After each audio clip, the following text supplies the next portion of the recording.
AP EAMCET 2024కి సంబంధించి ఒక important update వచ్చింది. మెయిన్‌గా ఇంపార్టెంట్ అప్డేట్ అనడం కంటే ఇది ఒక బ్యాడ్ న్యూస్ అని చెప్పొచ్చు స్టూడెంట్స్ అందరికీ. సో, అప్డేట్ ఏంటి, ఆ బ్యాడ్ న్యూస్ ఏంటనేది కంప్లీట్ వివరాలు ఎక్స్‌ప్లెయిన్ చేస్తాను. ఎంసెట్ గురించి రెగ్యులర్ అప్డేట్స్ కావాలంటే మన ఛానల్‌ని సబ్స్క్రైబ్ చేసుకోండి. ఛానల్‌ని సపోర్ట్ చేయండి. వీడియోని లైక్ చేసి మీ ఫ్రెండ్స్‌కి షేర్ చేయండి. సో, జెన్యూన్ ఇన్ఫర్మేషన్ మన ఛానల్ ప్రొవైడ్ చేయడం జరుగుతుంది. ఎంసెట్ ప్రిపరేషన్‌లో భాగంగా మీకు యూజ్ అవుతుందనే ఉద్దేశంతోని మీకు topic wise MCQs, subject wise MCQs, previous year questions, అలాగే టెస్ట్ సిరీస్ అనేది ఓన్లీ 99 రూపీస్కే ఇవ్వడం జరుగుతూ ఉంది. సో, ఎక్కువ మంది స్టూడెంట్స్ వస్తే వీక్లీ 2 టైమ్స్ టెస్ట్ సిరీస్ ఇవ్వడానికి ప్లాన్ చేస్తాము. సో, మీకు ఈ టైంలో పీవైక్యూస్ అలాగే టెస్ట్ సిరీస్ రాయడం అనేది చాలా ఇంపార్టెంట్, అది కూడా ఆన్లైన్లో. సో, ఆన్లైన్లో అనేది మీకు బయట ఏమైనా పీడిఎఫ్ కానీ ఏమైనా బుక్ కొనుక్కోవాలనుకున్నా కానీ మీకు మినిమం 300 అవుతుంది.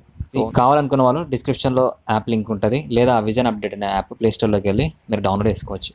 ఇక విషయానికి వస్తే ఏపీ ఎంసెట్కి సంబంధించి మెయిన్గా స్టూడెంట్స్ అందరికీ బ్యాడ్ న్యూస్. ఎందుకంటే ప్రీవియస్ ఇయర్తో పోల్చుకుంటే ఈసారి కాంపిటీషన్ అనేది చాలా హెవీగా ఉండబోతుంది. ఏ స్ట్రీమ్ వాళ్ళకి ఎంతమంది అప్లై చేశారనేది వచ్చింది.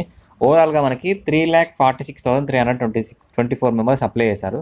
అందులో ఓన్లీ ఎంపీసీ స్టూడెంట్స్ 2,62,000 మంది. మనకి ఆల్మోస్ట్ సీట్స్ కన్వేయర్ కోటా సీట్సే మనకి దగ్గర దగ్గర 1,00,000 ఉంటాయండి. సో, 2,60,000 అప్లై చేశారు. ఇది దగ్గర దగ్గర నియర్గా 3,00,000 అవుతుంది మనకి మొత్తం డేట్ కంప్లీట్ అయ్యేలోపు.